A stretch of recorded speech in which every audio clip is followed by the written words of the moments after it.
السلام عليكم ورحمة الله وبركاته، أهلا وسهلا متابعيني الكرام متابعي قناة أبراج اليوم للتوقعات اليومية. اليوم هنعمل برج الدلو بتاريخ 19/12/2025، وهنشوف طاقتك غدا وتوقعاتك على جميع الأصعدة، على الصعيد العام والعملي والمالي والعاطفي والصحي والدراسي.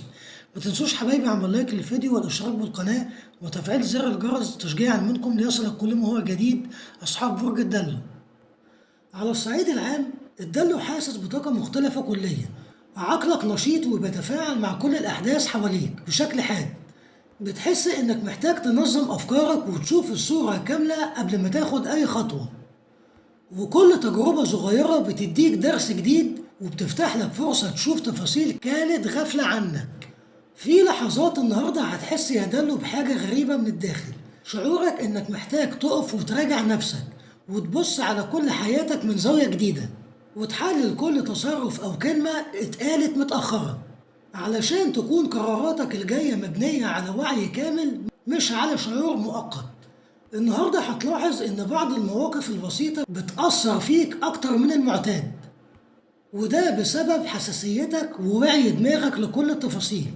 حاول ما تتهورش أو تتسرع في ردود أفعالك، ركز وادرس كل حاجة قبل ما تتصرف.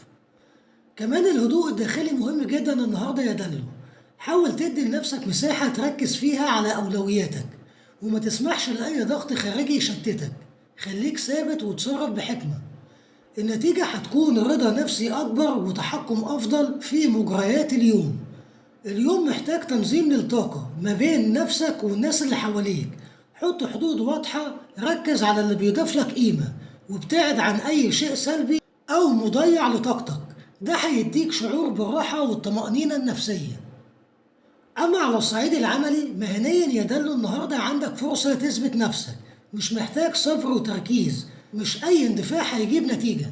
كل خطوة محسوبة هتخليك تكسب احترام زمايلك وتظهر إمكانياتك بشكل أفضل.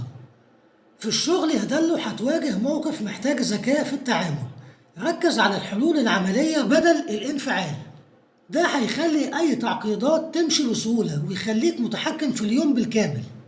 كمان اليوم مناسب يا دلو لتطوير مهارتك سواء بالتعليم أو بالتجربة، ركز على الأشياء اللي هتضيف لك خبرة على المدى الطويل واللي هيخلي مستقبلك المهني أقوى وأفضل.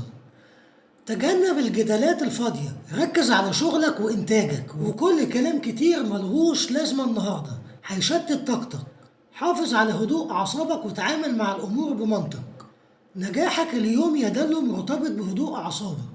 استثمر وقتك صح وخلي تصرفاتك محسوبة، أي خطوة بعناية هتوصلك للأفضل نتيجة وتضمن استقرارك المهني. أما على الصعيد المالي ماليا الدلو النهاردة محتاج يكون واعي لكل خطوة مالية قبل ما تصرف أو تاخد قرار مهم، فكر بعقلانية، ده هيوفر لك ضغط مستقبلي وهيخلي عندك استقرار أكتر. لو في فلوس متأخرة أو وعود مالية يا دلو النهاردة مناسب ترتب خطواتك والتخطيط، خليك منظم، ما تقعدش على الحظ يا دلو، وكل شيء مكتوب ومحسوب هيحسسك بالأمان. رتب مصروفاتك بشكل ذكي وحدد أولوياتك يا دلو، ووفر جزء لحاجات بتحبها وحافظ على التوازن بين الضرورة، ده هيديك راحة نفسية ويخلي اليوم هادي أكتر. كمان لو عندك ديون أو التزامات قسم السداد على خطوات منتظمة، ده هيوفر لك طاقة، وما تسيبش الأمور للفوضى أو التراكم لأن الضغط المالي ممكن يأثر على تركيزك يا دلو.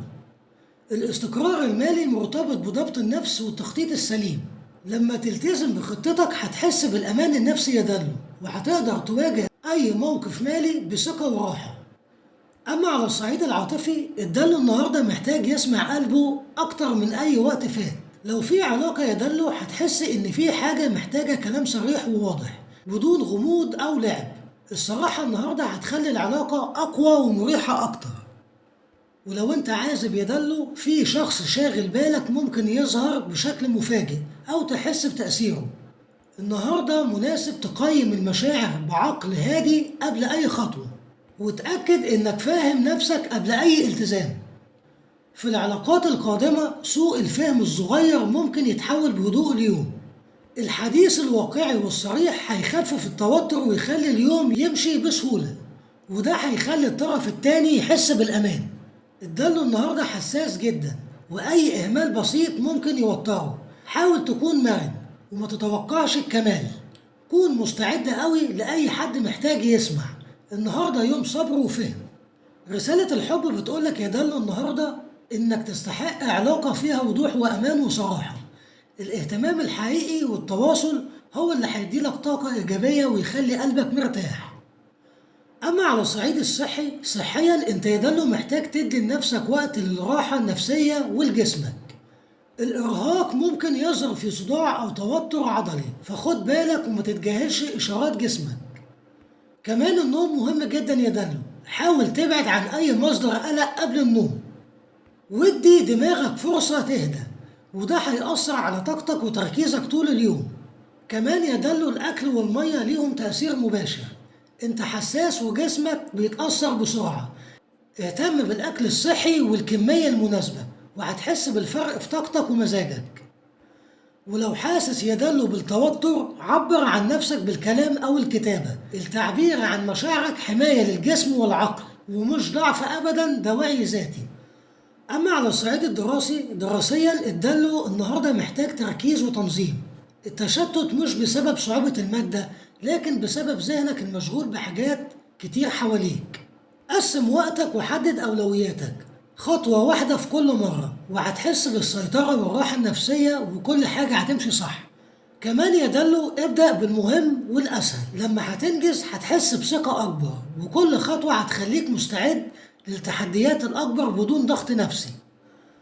لو عندك امتحان قريب، ركز على مجهودك الذاتي، ما تخليش القلق يسيطر عليك. اليوم ده لتنظيم نفسك مش للتوتر. رسالة الدراسة بتقولك يا دلو ثق بنفسك وطريقتك، وانت النهاردة على الطريق الصح للوصول لأهدافك الدراسية، وثقتك دي هتكون سر نجاحك. ودي كانت توقعاتك النهاردة يا دلو. انتظروني مع فيديو آخر وتوقعات جديدة، والسلام عليكم ورحمة الله وبركاته.